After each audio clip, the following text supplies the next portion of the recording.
Hi guys, as promised, this is just a quick little video going over elimination communication, why we think we're gonna do it when our son is born, and also just a quick little kind of chat about why we are also choosing a floor mattress, or chose a floor mattress in our case, for our nursery rather than a regular crib that I guess normally you would see with new parents or any parent on a regular basis. So just a quick little side note, I guess it's important for me to mention, I don't teach any classes about elimination communication. I'm not an expert.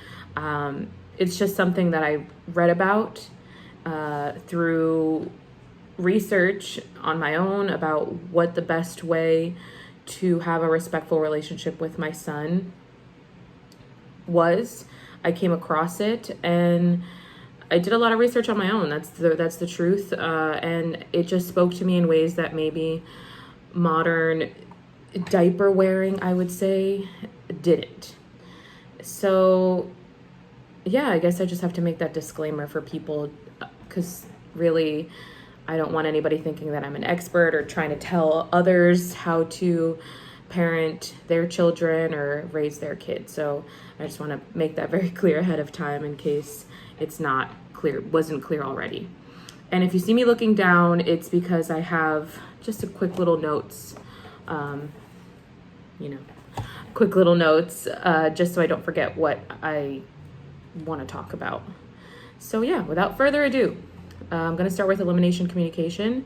So what is elimination communication? This is just a quick little definition that I found in a book that I read called Diaper Free Before 3.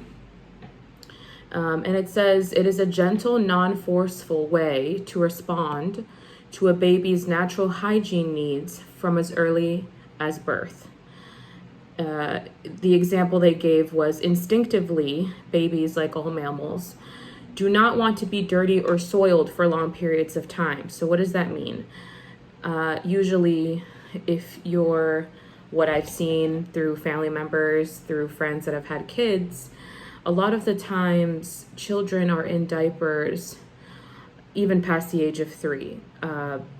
Nowadays, commercials are tailored towards toddlers in diapers and transition diapers from newborn to toddler to, oh, you're going to be potty trained. Now these diapers look like underwear. It's just very strange to me. I never understood it. And on a personal level, it just didn't make sense to me that children would want to be soiled, in any phrase of the word, for long periods of time. I guess as an example, if you take your child to the park and he soils himself, and then by the time you realize or notice that he's been soiled, you have to take him to the bathroom. Sometimes there is no bathroom, then you gotta wait till you get home. It's just long periods of time that you're literally sitting in your poo or pee, which I don't think any of us would like. I don't think I would, personally. So I just think, for respect for me and my son, it would just make more sense for me to listen to his needs and understand that he probably doesn't want to be sitting in his diaper for long periods of time. So that's just, a quick, the way I understood elimination communication to begin, or the definition of. It just seemed to me to be just a more gentle approach to just meeting your children's needs with hygiene. That's just literally what it boils down to for me, anyway. Now, a second question. When will it be perfect? So a lot of people through blogs or reading the books or whatever will ask, and people have asked me as well when I've mentioned it. First, they go crazy when I say, oh, I'm not really planning to use diapers as much as maybe normal people would. And then the next question is always, well, when will you know? How many accidents are you planning to have on yourself or all over your house or whatever? And I guess there's no real answer. There really is no clear-cut answer to when it will be perfect. But I will say that these elimination communication, first and foremost, is just a refined way that we here, I guess, look at hygiene needs, because in non-Western civilization countries around the world, this concept of elimination communication is an everyday thing. It is something that is practiced as early as children are born. I can speak for myself. My family is from Ecuador, and even to this day, yes, diapers have been kind of, through commercial, through tourism, diapers have definitely been incorporated more in society, if we're talking about Ecuador, or for people having kids nowadays. But they are extremely expensive. And so there are still people, a large majority of which, practice this concept of elimination communication. And it's just out of financial need. It's just the way things are done. And I guess maybe to us it seems crazy, but it is something that's been around for a very, very long time.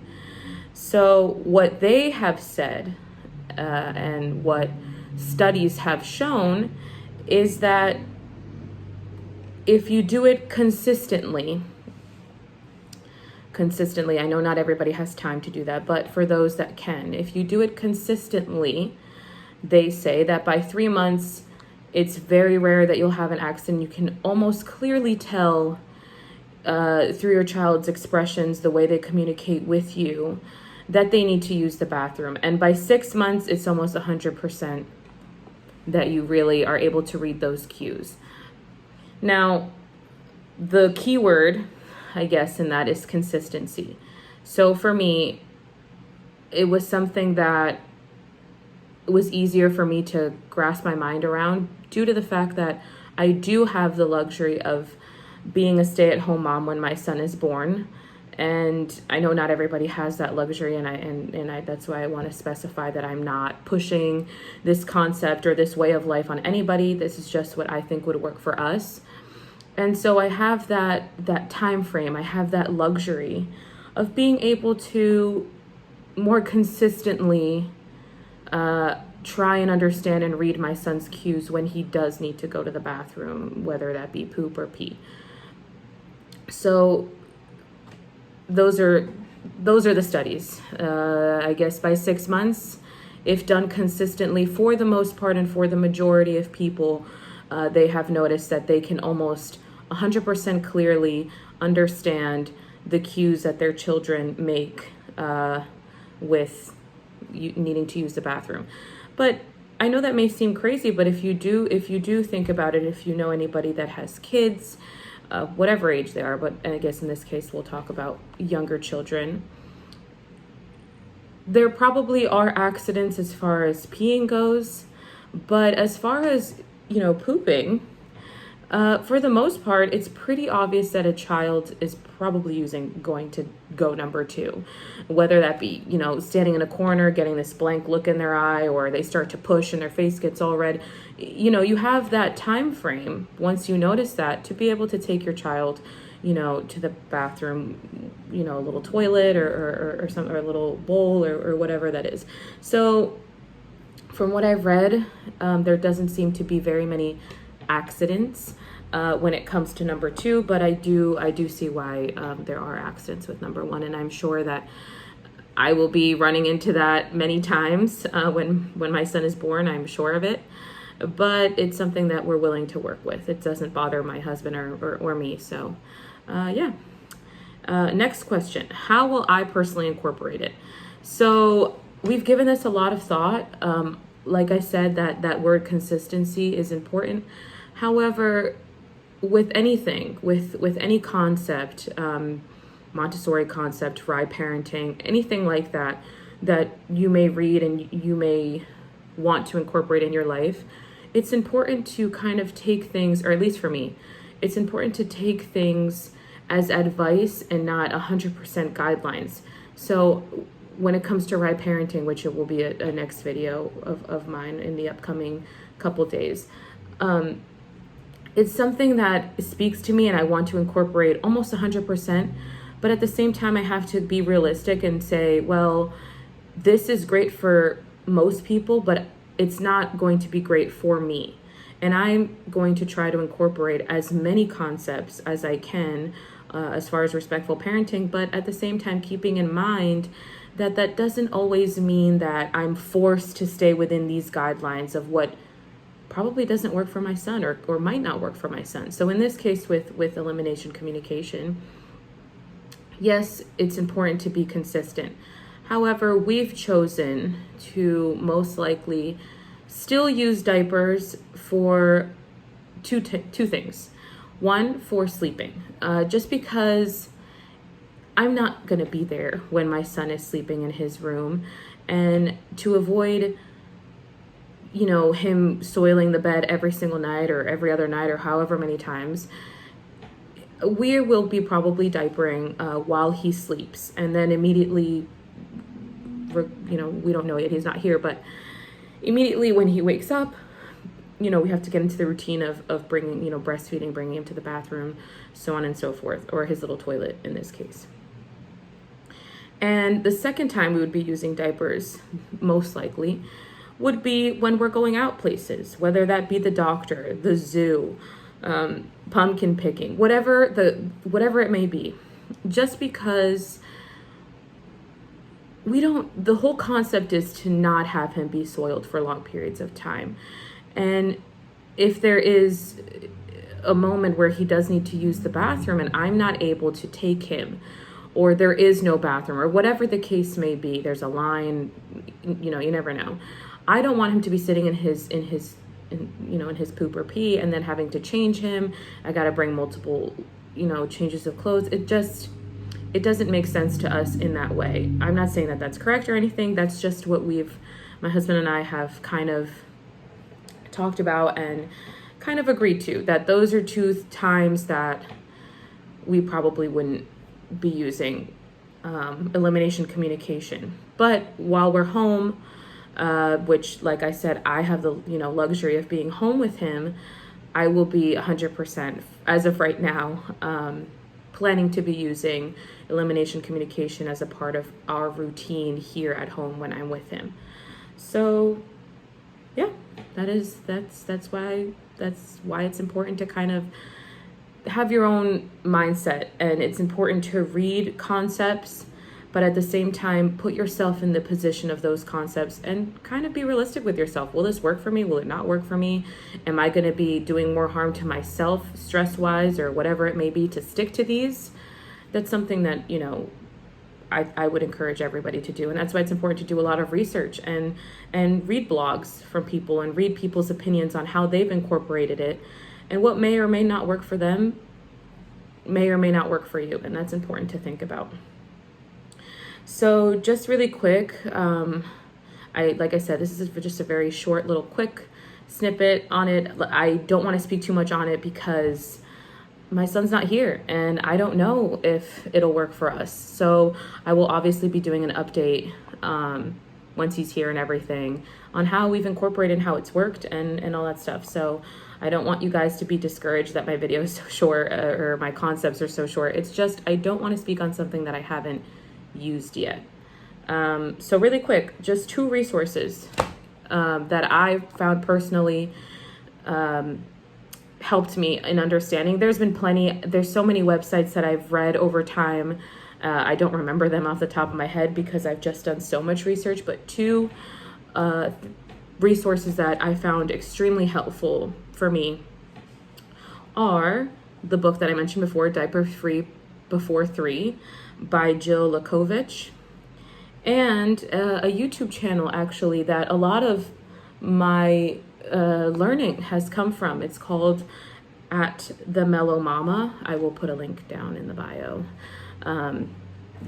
of this video, but a lot of the concepts that I'm planning to incorporate have actually been off of her YouTube channel. I started watching her YouTube channel even before my son was even a thought in my husband and mine in our mind. It just, I always found learning about parenting really entertaining. I really enjoyed the way her relationship was with her son, and I hoped to emulate that one day. And now that that time is here, I definitely want to share that love of her channel, and hopefully you guys will reach out to her or search up her channel and kind of see what I'm talking about. But I will definitely put her information in the bio.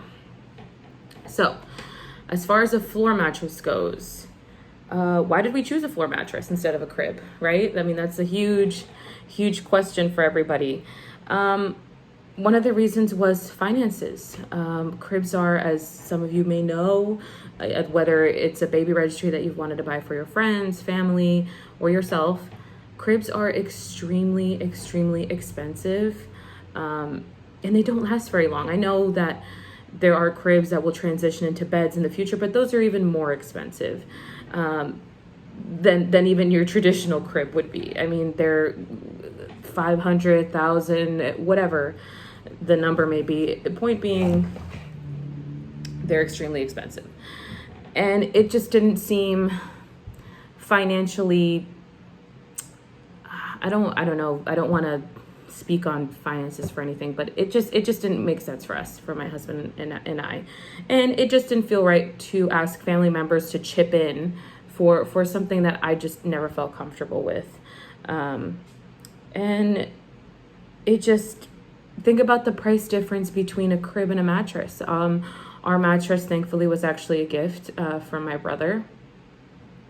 He actually had 2 mattresses that, in his possession. He was going to take one to college, and he ended up giving us his mattress. So, and even if he hadn't, a mattress, a simple, firm mattress is way more financially acceptable, or was way more financially acceptable to us than paying for a crib. So that was one big reason for us to have chosen a floor mattress. And also, the floor mattress can be used throughout my son's life. A big theme in a lot of the things that I purchased for my son, which one day I will do a video on, was what can be used long term. Not just buy things that can be used for 1 month and then you throw it away or you donate it, and now you have to buy a different version of it for older, and so on and so forth. I wanted things that were going to last him for long periods of time. That was the goal in a lot of the purchases that I made. I wanted to be, sorry guys. I wanted to be really conscious of what I was purchasing for my son. And we have a huge waste problem in this society. Everybody, I think, should know that. And I didn't want to contribute to that. So I wanted to buy things that I knew for a fact he would be using for a long period of time. And that's kind of where the floor mattress concept came into play. It also, with the type of parenting style that I want to have with my son, it allows for a more autonomous way of living for him. As just a quick example, with a crib, for those of you who have kids, maybe you would understand. With a crib, your child, when he wakes up in the morning, he can't really do much until you wake up and take him out of the crib. So now you have a crying baby. Maybe you're not ready to get up in the morning yet. You know what I mean? You should have a schedule and everything, but maybe you don't want to get up at this time. But your child is not able to do anything really. He's kind of in the confines of those 4 walls in that crib. And so you need to now get up and remove him from that crib in order for him to start his day, I would say. Whereas for the floor mattress, we have a yes space, which is a Montessori concept I encourage you guys to look into, which basically means that the room is fully baby proofed and prepared for him to be able to play in his room and be pretty autonomous in his room for however long I may need to shower or change or cook food or whatever that may be. And in this case, with sleeping, if he wakes up let's say our schedule's from wake up time is 7 a.m. If he wakes up at 6:30, he should already know, if we're consistent with our schedule, that I don't come and feed him or start my day with him until 7, right? And so if I had the crib, if he woke up at 6:30, now I have to be awake at 6:30. So now my morning is cut in half. And the things that I need to do are cut in half because I need to go and make sure that he's safe and he doesn't fall out of the crib, and I pull him out. Whereas with the floor mattress, if he wakes up at 6:30, I don't have to go in there till 7 because he's able to very functionally, once he's a little bit older, of course, roll off his bed and be able to play alone, read his books or play with his toys or whatever it may be, until I'm ready to come into his room at 7 and start my day with him. And that just seemed more practical for us and for me.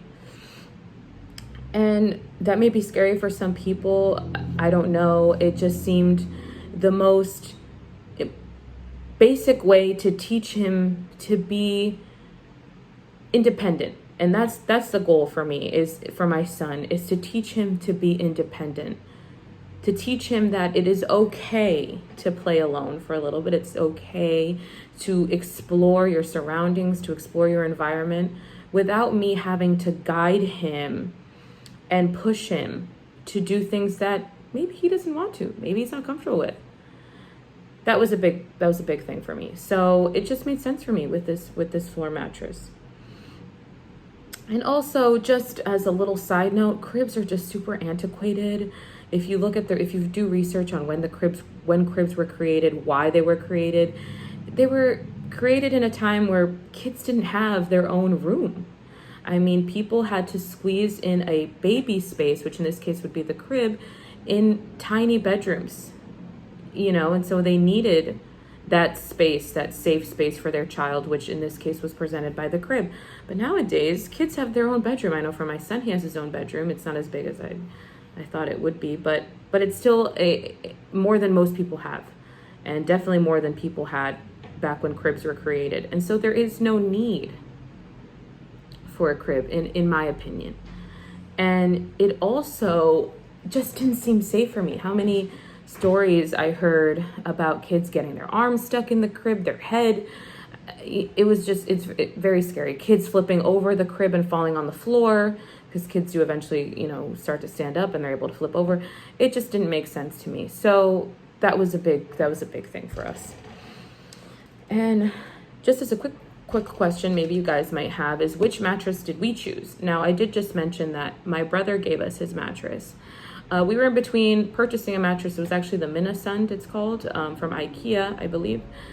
But my brother had a mattress, and, he gave it to us as a gift, and it just seems to work with us. So we just have a regular, firm, Tempur-Pedic twin mattress. Excuse me, for our son.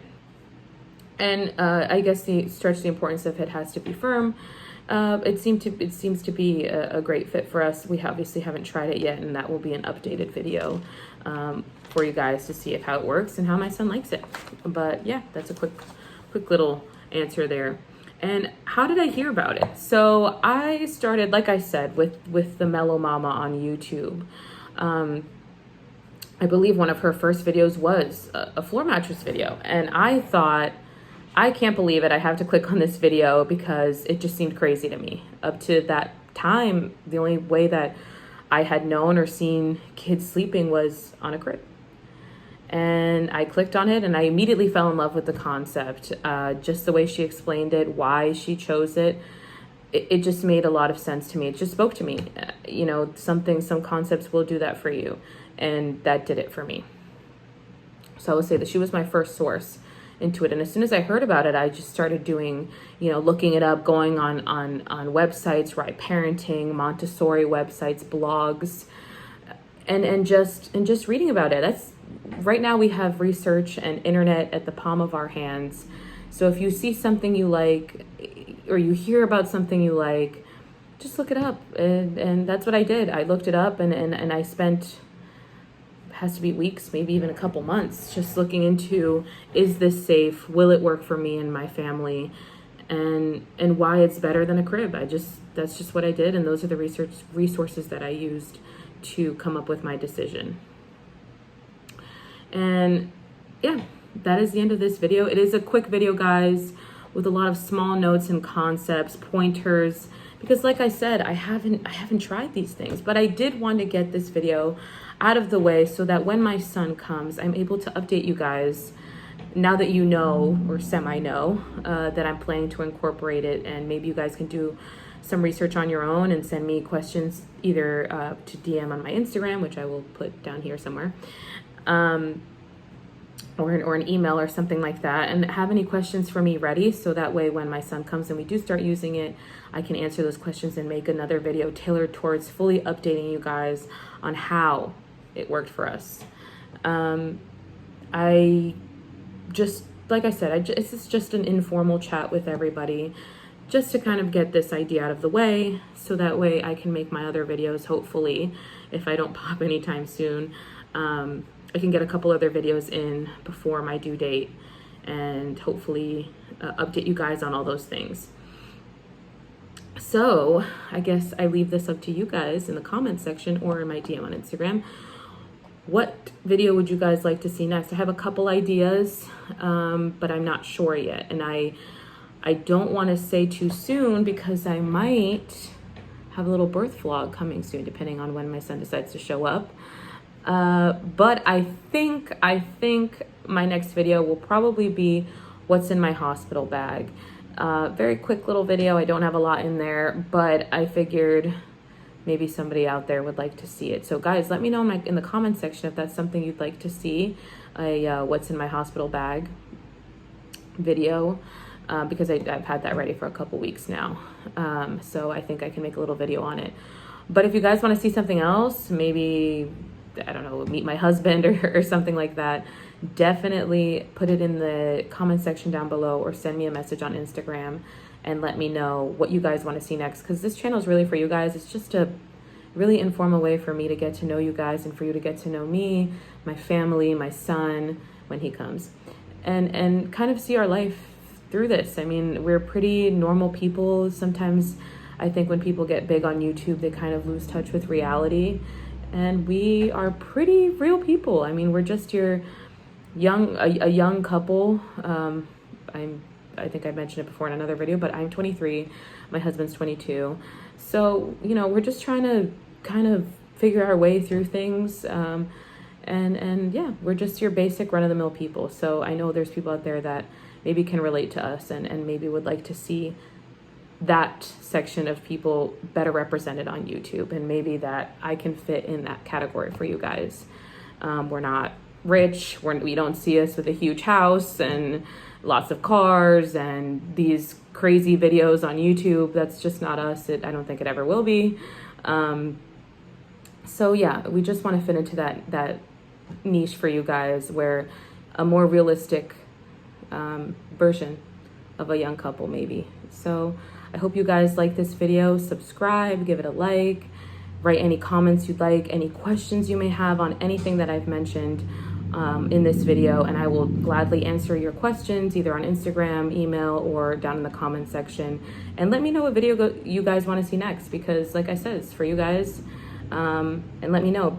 Otherwise, I will see you in my next video, which will be in a couple days. Thank you so much for tuning in and staying this long if you have. Thank you so much, guys.